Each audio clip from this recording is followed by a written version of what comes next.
தப்பு தானே சார். ஏன்னா மக்கள் அவங்க அந்த உங்க வீட்ல இத்தனை பெண்கள் இருக்காங்க, இத்தனை ஆமா. ஆண்கள் இருக்காங்கன்னு அவங்க சொல்லும்போதே அவங்க மேல ஒரு நம்பிக்கை வந்துருது. ஆமா. இவ்ளோ கரெக்ட்டா சொல்றாரே! ஆமா. அப்ப அது அதான் முன்னே தப்பான சொல்ட்டேனே ஒண்ணு உங்களுக்கு. அன்றைய காலத்துல ஒரு ம். நம்பிக்கையினுடைய அந்த அந்த நம்பிக்கைய தனக்குள்ளாக வச்சுக்க ம். அதாவது நம்பிக்கைய உருவாக்கி, அத வந்து அவங்கள நம்ப வச்சு, அந்த விஷயமாகவே அவங்க செயல்பட வைக்கிறது தான் ஒரு வகை இதா இருந்தது.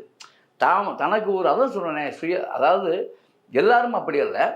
ஒரு சாரார் ஒரு காலகட்டங்களில் அப்படித்தான் அந்த நிகழ்வு இருந்தது. ஆனா அதுலயும் அன்று அந்த மாரி ஜோசியர்களும் சொன்னது நடந்திருக்கு. ம். காக்கா உட்கார பழம் விழுந்த கதையாகவும் நடந்திருக்கு. ம். ஆனா நம்ம வந்து அத தவறுன்னு சொல்ல முடியாது. என்னன்னு கேட்டீங்கன்னா, தவறு என்பது எல்லா தொழிலிலும், எல்லா துறையிலும் இருக்கு. நீங்க எந்த துறைய எடுத்துக்கிட்டாலும் சரி. ம். ஒண்ணும் இல்ல. வியாபாரங்கிறது என்ன நினைக்கிறீங்க? ஏமாற்று வேலை தான். எந்த வியாபாரம் வேணாலும் நீங்க எடுத்துங்க. நீங்க தொழில மட்டும் மையமா வச்சு பேசக்கூடாது. உங்கள நான் சந்திக்கிற நேரம், கிரக நிலைகள் என்னங்கிறத கணக்கு வச்சு, நீங்க எதுக்காக வந்திருப்பீங்கன்னு சொல்ல முடியும்.